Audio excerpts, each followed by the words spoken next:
Hello friends, आपके अपने YouTube channel साहित्यिक नॉलेज में आपका स्वागत है। फ्रेंड्स, हम पढ़ रहे हैं नेट जेआरएफ के सिलेबस में शामिल हुई कहानियों को। आज हम पढ़ रहे हैं कमलेश्वर प्रसाद सक्सेना की कहानी राजा निर्वसिया। कमलेश्वर प्रसाद सक्सेना का जन्म 6 जनवरी 1932 ईस्वी में हुआ। आज कहानी जो हम पढ़ने जा रहे हैं उसका शीर्षक है राजा निर्वसिया। इस कहानी का प्रकाशन वर्ष अथवा रचना काल है 1957 ईस्वी। इस कहानी में दोहरी कथा चलती है। एक तरफ माँ द्वारा सुनाई हुई कहानी राजा रानी की कथा है तथा दूसरी तरफ चंदा की अंतर कथा है। इस कथा के पात्र हैं जगपति, चंदा, बच्चन सिंह, दयाराम तथा दूसरी तरफ के पात्र हैं राजा रानी एवं भटियारिनी आदि। प्रस्तुत कहानी राजा निर्वसिया में कमलेश्वर ने जीवन के निर्मम यथार्थ को अपनी कहानी का वर्ण विषय बनाने के लिए बचपन में माँ से सुनी एक लोक कथा का आश्रय लिया है। इस रिश्ते से मुख्य कहानी पर आगे बढ़ने से पहले उस प्रचलित लोक कथा को सार के रूप में जान लेते हैं। एक थे राजा, उनकी कोई संतान न होने से उन्हें निर्वसिया कहा जाता था।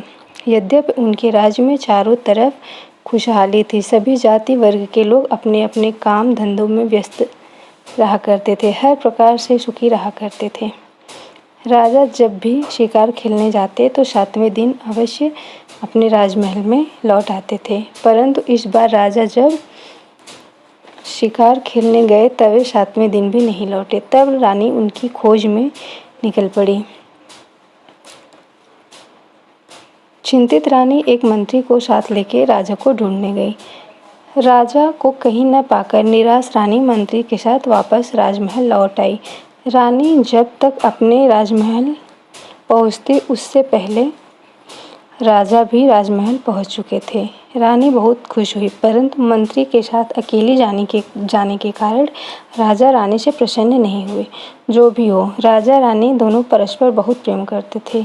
बस एक ही दुख दोनों के मन में रहता था कि उनकी कोई संतान न थी। पहले तो वंशनाश और अब मर्यादा विनाश की शंका ने राजा को बहुत व्याकुल कर दिया।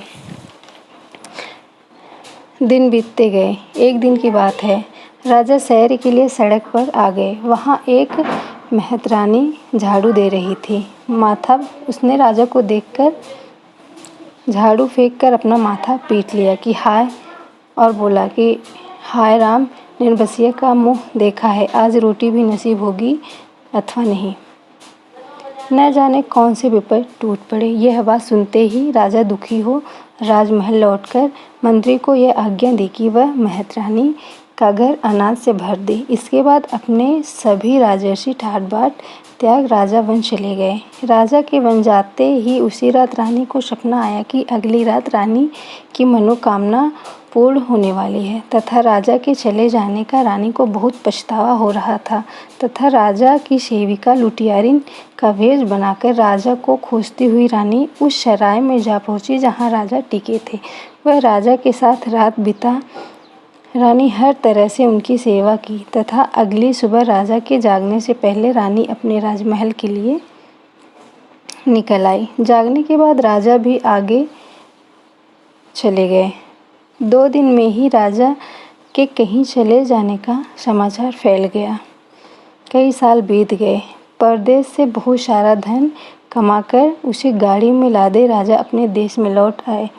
राजा अपने महल में पहुंच पाते इससे पहले उनकी गाड़ी का पहिया एक झाड़ी में फंस गया। बहुत प्रयत्न करने पर भी वह नहीं निकला तो एक पंडित ने राजा को बताया कि संकट के दिनों में जन्म लिया बालक अपने घर से सुपारी लाकर यदि गाड़ी को छुआ दे तो यह फंसा हुआ पहिया निकल सकता है। वहाँ खेल रहे 2 बालकों ने जब यह बात सुनी तो यह कहने लगे कि यदि आधा धन हमें दो तो संकट के दिन पैदा होने के कारण हम तुम्हारी गाड़ी का पहिया अवश्य निकाल देंगे। राजा की स्वीकृति मिलने पर बच्चों ने अपने घर से सुपारी लाकर गाड़ी को स्पर्श कराया तथा गाड़ी का पहिया निकाल दिया। फिर अपने घर की राह बताते हुए राजा की गाड़ी को महल तक लाए।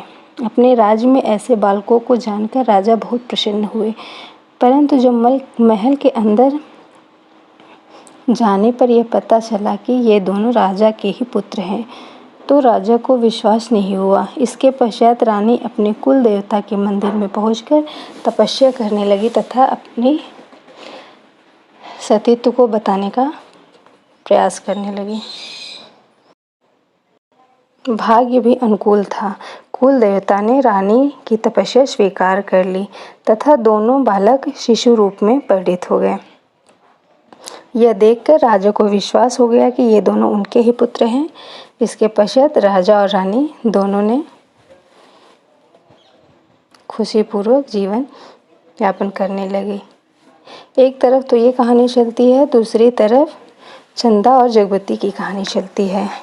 चंदा, जगवती और बच्चन सिंह। फ्रेंड्स, इस वीडियो में इतना ही। बाकी की कहानी आगे वीडियो में।